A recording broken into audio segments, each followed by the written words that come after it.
5 perkara jangan dilakukan di bulan Ramadan. Yang pertama, jangan tak baca Quran. Jangan tak baca Quran. Quran dengan Ramadan, ulama kata kembar. Quran ni kembar Ramadan. Sebab Allah himpunkan Quran dan Ramadan dalam sepotong ayat. Syahrul Ramadan allazi unzila fihi al-Quran. Dan kata ulama, tengok bagaimana mulianya Ramadan kerana Al-Quran. Bulan-bulan Islam yang 12 tu tidak ada satu pun yang disebut namanya dalam Al-Quran kecuali Ramadan. Itu pun Ramadan disebut dalam Al-Quran kerana nak menceritakan pada bulan Ramadan turunnya Al-Quran. Kalau bukan kerana Al-Quran, Ramadan pun tidak disebutkan di dalam Al-Quran. Maka sebab itu kata para ulama, istimewanya Ramadan kerana Al-Quran. Bahkan istimewanya manusia itu sendiri kerana Al-Quran. Khairun nas man ta'allama Al-Qur'ana wa 'allama. Bahkan setiap mata semuanya sama kecuali mata yang membaca Quran. Setiap mulut sama semuanya kecuali mulut yang membaca Quran. Setiap hati sama semuanya kecuali hati yang menyimpan Al-Quran. Jadi begitu mulia Al-Quran. Kata para ulama, Ramadan itu bekas isinya Al-Quran. Maka barang siapa yang berpuasa di bulan Ramadan tetapi tidak membaca Quran, dia hanya mengambil bekas dan mengabaikan isinya. Kita tengok kalau Imam Syafi'i itu sampai 60 kali khatam di bulan Ramadan, 60 kali. Bahkan ada yang lebih cepat daripada itu. Ada yang khatam Quran antara Zuhur dan Asar khatam Quran. Masya Allah. Yang kedua, jangan tak solat tarawih. Solat tarawih tidak ada di bulan lain. Dan solat tarawih itu termasuk dalam membangunkan malam, menghidupkan malam. Dalam hadis yang sahih Nabi sebut, man qama ramadhana imanan wa ihtisaban ghufira lahu ma taqaddama min dhanbihi. Siapa yang menghidupkan malam Ramadan dengan keimanan dan keikhlasan, maka diampunkan dosanya yang telah lalu. Kemudian yang keduanya ialah jangan tidak bersedekah. Jangan tidak bersedekah. Kerana sedekah paling utama ialah sedekah di bulan Ramadan ni.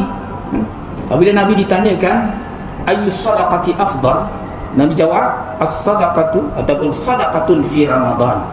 Sedekah yang paling utama ialah sedekah di bulan Ramadan. Bahkan Nabi sendiri membuktikannya. Dalam hadis menceritakan kerana Nabi sallallahu alaihi wasallam ajwadun nas, adalah Nabi itu manusia paling pemurah, wa ajwadu ma yakunu fi Ramadan, dan lebih pemurah apabila Nabi berada di bulan Ramadan. Bertambah-tambah pemurahnya Nabi sallallahu alaihi wasallam. Bahkan bila Nabi memberi di bulan Ramadan ni karihil mursalah, seperti angin yang bertiup. Maksudnya apa? Tidak ada tinggal dah untuk Nabi. Nabi berikan kesemuanya. Itu cara Nabi infak, bersedekah di bulan Ramadan yang mulia ni. Jadi di bulan Ramadan ni jangan kita tidak bersedekah. Yang keempatnya, jangan tidak dapat Lailatul Qadar. Jangan tidak dapat Lailatul Qadar. Jangan tak dapat Lailatul Qadar. Sebab Nabi dah buat pernyataan lah. Nabi kata apa? Man hurima faqad hurima. Siapa yang terhalang daripada mendapat Lailatul Qadar, dia akan terhalang dari mendapat kebaikan apa pun. Siapa yang terhalang dari mendapat Lailatul Qadar, dia akan terhalang dari segala kebaikan. Tidak ada kebaikan lagi untuk dia. Sebab yang ni lah yang kita nak pastikan, ya? Setiap tahun kita mendapat Lailatul Qadar. Bahkan Nabi bersungguh-sungguh nak dapat Lailatul Qadar ni, tuan-tuan, sampai Nabi beriktikaf 10 akhir Ramadan. Tak pernah miss iktikaf Nabi 10 akhir Ramadan. Hatta yatawaffahu Allah, sehingga Nabi wafat. Bahkan Nabi bercerita kata ni dalam hadis menceritakan pada awalnya Nabi beriktikaf 10 yang pertama. Kemudian datang sahabat kata kami pun bersama-sama iktikaf bersama Nabi.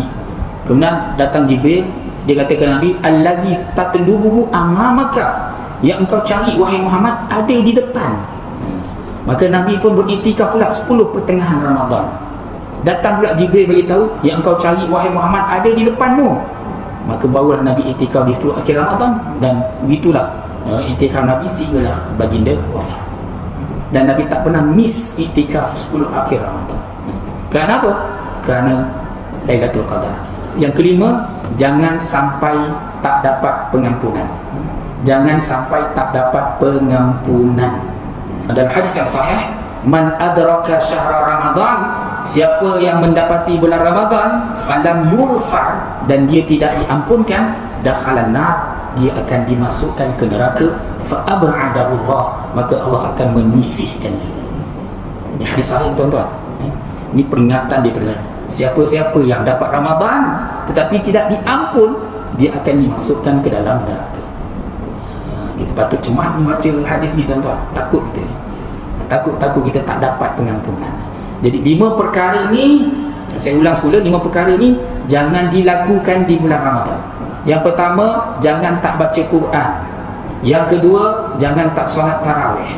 Yang ketiga, jangan tak bersedekah. Yang keempat, jangan tak dapat Lailatul Qadar. Yang kelima, jangan sampai tak dapat pengampunan.